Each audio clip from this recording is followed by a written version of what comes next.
Plaintiff Kathy Pearson says the defendant is her grandson, and when he was 16, he started dating a girl and became disrespectful. Kathy claims one time, after she refused to let the defendant borrow her car, he busted out her car windows, and she's suing him today for a loan and toll fees. Defendant Jaden Jones says Kathy has anger issues, and she was not only kicked out of her church for threatening a woman, but she was also banned from Jaden's school for fighting on the premises. He's countersuing for breach of contract. Start with you. I was on your show 11 years ago. A lady sued me for a curling iron chicken wing and milk. Chicken wing as And well, milk. and milk. And she did not win the case. But I'm now suing my grandson for the loan. Me and my grandson used to have a good relationship. And my grandson started disrespecting me. He met a girl when he was 16 years old. He changed his attitude towards me and everything. In what way? A lot of way he calls me names, or oh, you know what, and everything. Like an old B word? Yes, sir. You didn't kill him? I should have. And he do his mother the same way. She won't kill him? Well, I'll end up letting him live with me. Letting him live, period. Start there. Yes, I did. That's the first favor you did, is letting him live. Yep. He calls me names, or oh, you know what, and everything. Like an old B word? Yes, sir. You didn't kill him? I should have. And he do his mother the same way. She won't kill him? Defendant Jaden Jones is being sued by his grandmother, who claims after she refused to let Jaden borrow her car, he bashed out her windows. How did he behave there with you? He didn't.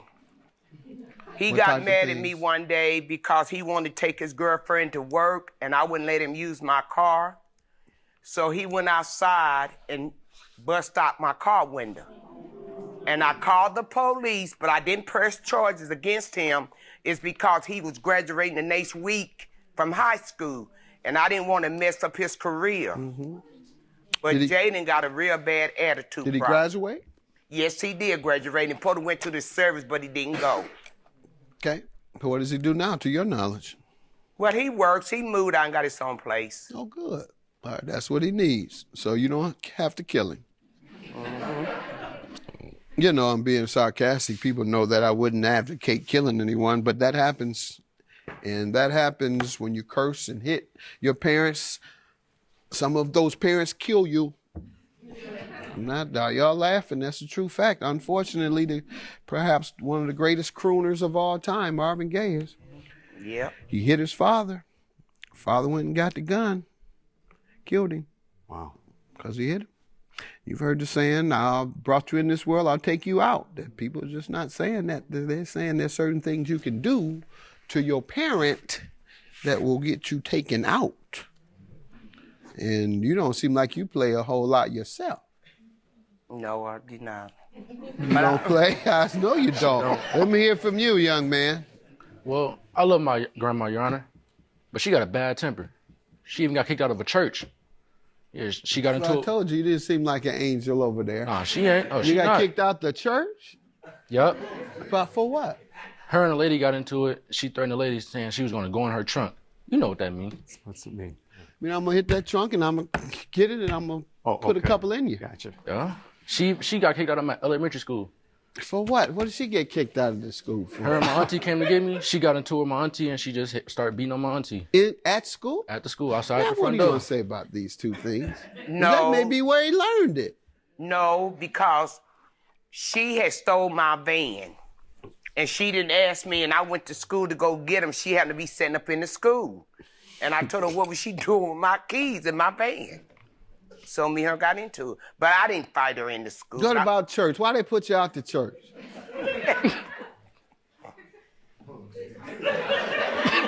They didn't put me out of church. They told Why her it she take couldn't you come so back. long to answer? Yeah, they didn't put me out of church. What happened? Well,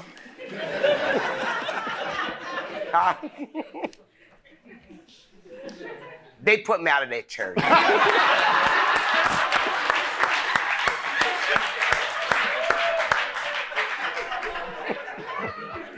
Just so you and everybody watching understands, violence is a learned behavior unless you're mentally ill.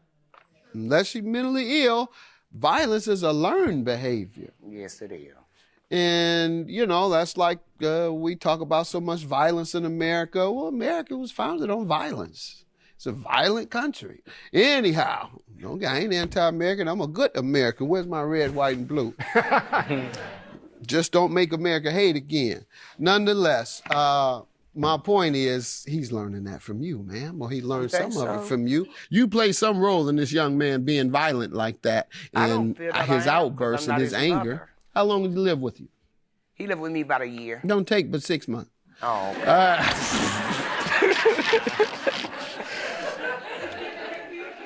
I don't know, man, but he visited enough to see your behavior. And that may or may not be the case, but I'm just want to make that observation that violence is a learned behavior unless you are mentally ill and unable to control your temperament. You've heard the saying, I brought you in this world, I'll take you out.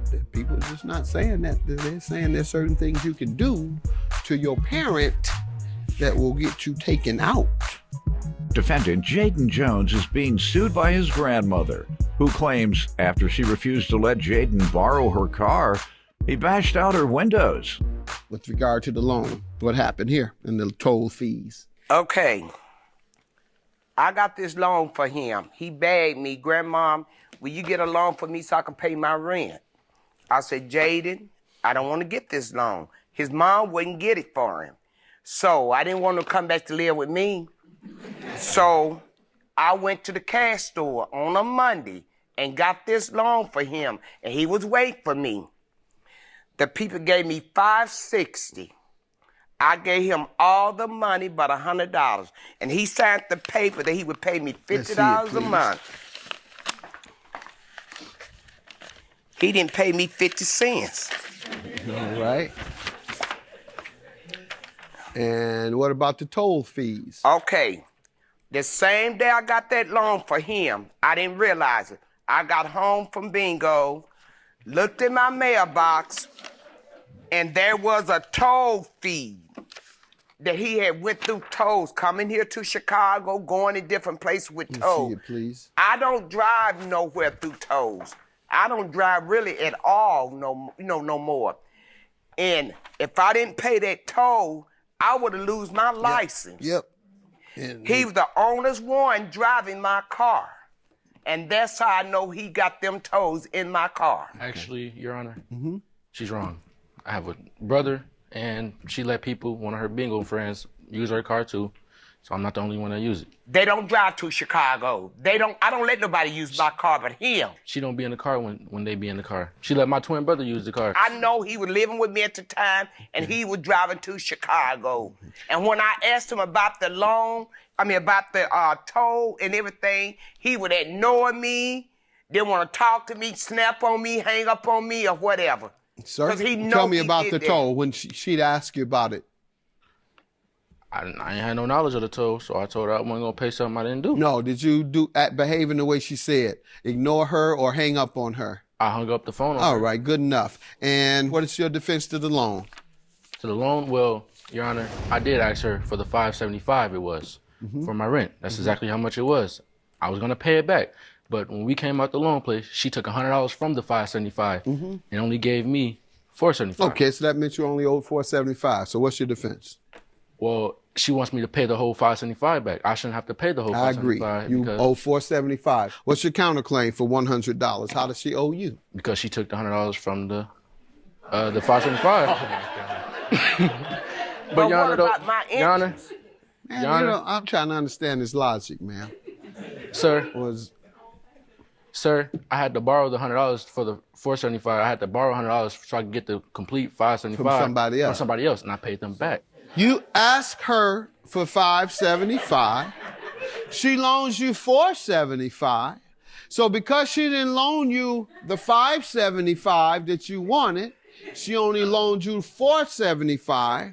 You're suing her for her own money that she didn't loan you. If that's how you Would see you it, go though, to the bank with me next week? if you need me to. You'll get me and you locked up. Your claim is dismissed, sir. She never loaned it to you, so she doesn't know you. She wants me to pay the $575 back. I'm granting her $475 is all you gave him, right? And the tolls, and I'll give you the toll, $175. $475 and $175 because I believe you used the car and accumulated the toll. $650. All right, $650. That even went higher. You sure? Yeah, I think so. Are you sure? I'll make the man pay more. Is this the toll fee was six- $175, man? Okay. Yeah. I don't think it is. She showed me a receipt for Nah. $175. Remitted, paid to the Your Honor, if I may add, United Tollway, $175, and you borrowed $475. $650. You only want $635. That's all you sued for. You just want that or not? Now, do I get my my interest for my loan? All I can go by is what you ask for. I'm gonna grant you everything you ask for. All right? Every dime you ask for, I'm gonna give it to you. Okay, can I get it? Yes, ma'am. Your Honor. Judgment for the plaintiff in the amount she requested. Your claim is dismissed, sir. Have a good day.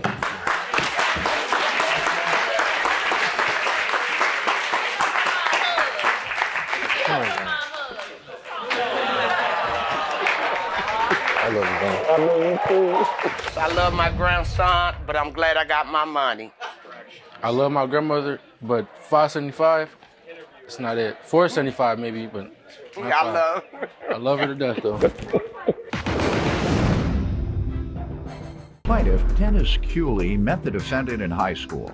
And back then, he claims the defendant was a bad apple who was addicted to heroin. Dennis claims he paid the defendant $400 for a lawnmower, but he was later told by the police that the lawnmower was stolen, so he's suing to get his money back. Defendant Nicholas Guerra says after his sister died in 2013, he started using meth and heroin, and as a result, he was in and out of jail.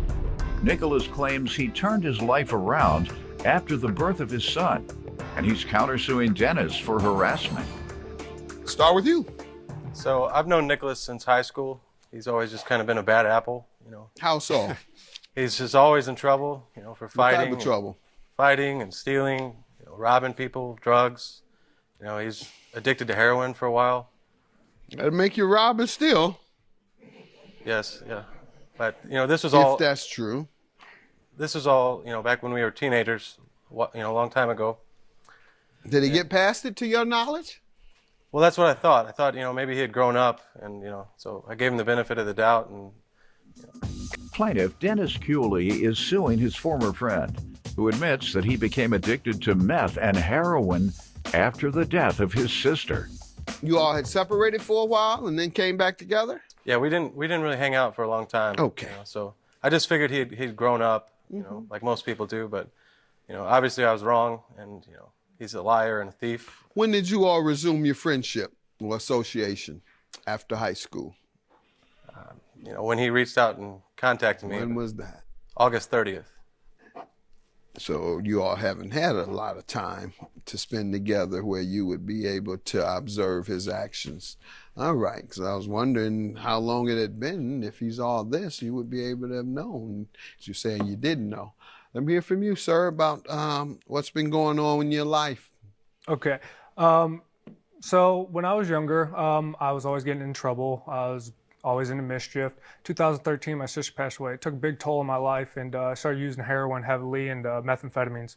From 2013 to 2017, I was in and out of jail for drugs and drug use. 2017, I was sentenced to prison time, which I did, and in 2018, I was released. How long? It was about 9 months that I did. Possession or use? No, I violated my probation, and they wanted me to do a drug treatment program. And when I was released, I was using marijuana here and there to cope with my mental problems. And June 30th of 2019, I had a son who was born. And mental problems resulting from your trauma or something else, something chemical? Just things that I went through from 2013 to 2017. June 30th of 2019, my son was born. And that turned my life around for the most part, and I got into outpatient rehab. How long ago did you leave rehab? 2018. And they didn't tell you need to go to NA meetings regularly. They do the NA meetings in Comtree. Like that's Okay, how part of often it. do you go? I go 3 times a week. That's what it takes, folks. I'm trying to allow you to give some example of how these folks can clean themselves up. This is an epidemic. You've overcome those obstacles thus far. Yes, very and much so. you're doing what it takes to maintain sobriety, and that is going to those NA meetings. You say 3 times a week? Yes, I go 3 times a Yeah, week. some people start out 3 times a day. We hold NA meetings at our community center in Detroit, the Mathis Community Center, which I named after Linda. See, folks think I named it after myself. That's awesome. It's called Slick. Mathis. I named it after Linda and my mother. All right. So I'm glad you're able to tell us that. Thank you. It's a big part of my life. And What drove you there? Just give us your mentality when you were going through the trauma. Before the trauma in your life, you were just kind of a mischievous kid, small things, fights, this and that. what drove me to get myself clean is No. What drove you to the tough drugs, the heavy drugs? it just made me escape reality for Did you momentarily. start recreationally, or you just said, let me get high so I can feel better? I started out recreationally. I had a friend of mine who isn't alive anymore because of it. He introduced it to me, and from then on, it was just like the tea to the kettle. Right. It was fun at first and got you high. Then you noticed it also stopped the pain that you were feeling from the trauma. Correct. Yes, Your All Honor. right. People want to know, and you're doing a service to folks because all we hear for the most part, I got into an accident, so I started on Vicodin. The Vicodin took me to Oxycontin. That wasn't strong enough, so I went to heroin, which is stronger and cheaper, and that's the way it happened. That's what we hear most.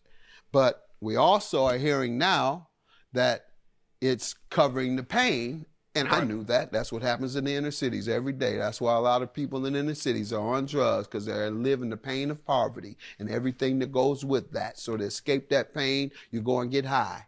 And so that's what you're telling me happened with you. Correct. But Yes, you're Your Honor. telling me it started recreationally. Yes. All right, and so that's what we need to know. Thanks for telling us. And your relationship with your associate here. I wouldn't say that we were friends or anything like that. I'd say we're good acquaintances. But for the most part, I've never really reached out to him and talked to him or to get in contact So he with doesn't him at really all. know your personal business. That's your point? Correct. Yes, Your Honor. All right. Plaintiff Dennis Cooley is suing his former friend, who admits that he became addicted to meth and heroin after the death of his sister. Let's get to the lawnmower you're suing him for, sir. So on August 30th, Nicholas reached out to me because he knows that I own a lawn care company, and he had some lawn care equipment that he was trying to sell. And I ended up meeting. Come on, Nicholas. Go ahead. Selling equipment. Go ahead. I ended up meeting up with him that day, and I bought a lawnmower from him for $400. Now this mower needed some work, so I spent another $406 on parts, and I spent at least 8 hours of my time, fixing this lawnmower, and I still couldn't get the lawnmower fixed. So I ended up putting it back on the marketplace to try to get some of my money back. And the very next day, a detective reached out to me and told me that, hey, that mower that you have listed is stolen. Oh. So I had to give the mower back, and I was just out the $806 and, 8 hours of my time. Sir, what do you say to this?